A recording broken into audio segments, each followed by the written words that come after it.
we have so many amazing things going on. People don't realize that George Fox University has an amazing engineering program. In 1988, they didn't have an engineering program at George Fox. Now it's their biggest school, their biggest department. We have an accelerator in Newburgh that people don't realize. There's a professor from George Fox who started a little company, and they are developing amazing techniques for working with autistic young people, young adults with autism, and they're doing some amazing work with them.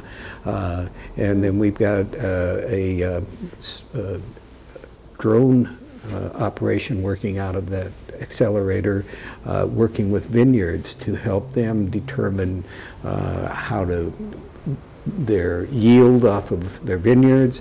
It's some really great technology using robots and drones to examine every row of vineyard without the vineyard owner having to spend money to go out there and examine or guess at what their production's going to be. Is that what it does? It figures out the yield, or does it do It helps stuff? them figure the yield. It helps them by taking pictures, can show them that where there's a chance of some kind of disease or infection. They do a complete analysis. It's just it's really quite a unique operation. But these are the kinds of things that are happening there. I brought them down to Evergreen, where McMinnville High School has their ESA program, which is their it's a engineering aerospace technology program. The 5 of the top engineering students at Oregon State are graduates of our ESA program right there in McMinnville.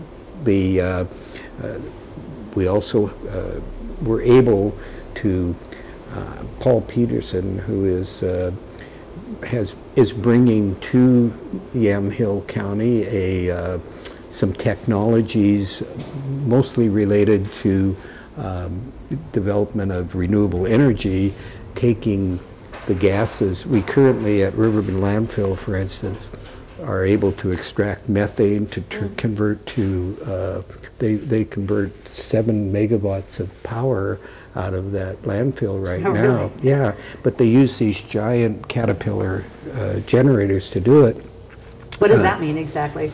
Well, these generators are taking this gas and burning Making the gas, and then they convert the burning of the gas turns generators to provide power. Who does it provide power to? I mean, it goes into the grid for Mac Water and Light, and so it replaces. Is it a high percentage? Probably Mac Water and Light. I'm not certain what the total percentage is, but it's significant. It could light 2,500 homes. Wow, 7 that is megawatts. so interesting. Yeah, and renewable energy is becoming critical now that they're shutting down coal plants, and so anyway, with Paul's new engine, right now they can take about 35% of the methane off of the landfill. Paul's new program will do 65% of the methane, but he can also extract methane from our already closed landfills that is still down there, because we have test wells to see what's still down there. We have to, that's part of the closure, and we have to monitor that. Is it possible that our electricity will go down through that or technology like that in the future? Well, being able to create that and then store it somehow to get us through, I mean, you know, wind and solar are very important as renewable resources, but if the wind's not blowing and the sun's not out, we need to be able to generate other power, but we need to have storage capabilities, so batteries are, and having the ability to store that power is going to be very important. So this is a benefit for the entire county? Oh, it'll be a benefit for the entire nation. He's going to set up his operation here in Yamhill County. Oh, is that right? Yeah, wow, this it'll could be a booming, very booming It's a very, very, very possible that it could really help us to become the epicenter of renewable energy. Well, well, as long as we keep our uniqueness that our county has, that would be wonderful. Yeah, if we can find ways to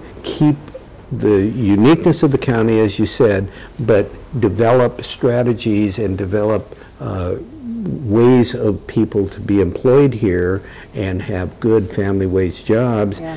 and doing things that are beneficial to the environment at the same time, because we all recognize that we can't just have total lack of any concern for what's going on around us. Mm-hmm. This is the only earth we have, and we're not going to replace it, so we need to take care of it.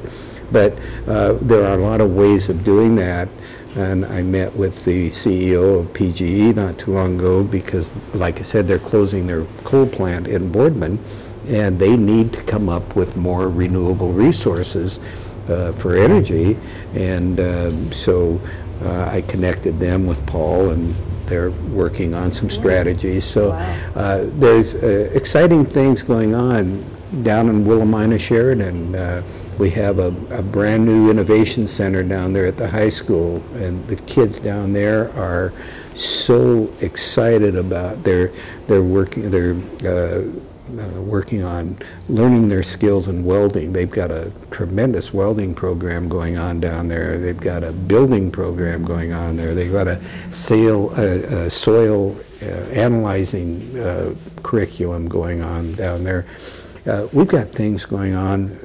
Yamhill Carlton, the high school out there, they've got an amazing drone program. They've got the vineyard out there that they operate a vineyard that the school, Ken Wright Sellers helped them to set this up, and he has his vineyard manager go out there and work with the kids, and their first yield of grapes that was suitable for making wine, Ken let them bring the grapes there, made it in his vineyard, in his winery, and then he has a lot of auctions to help the community, and sold those bottles for $350 a bottle, and all that money went back into the program. So, I mean, it's a education, community, business connection, and that's what we really need to develop in this community to make us stronger.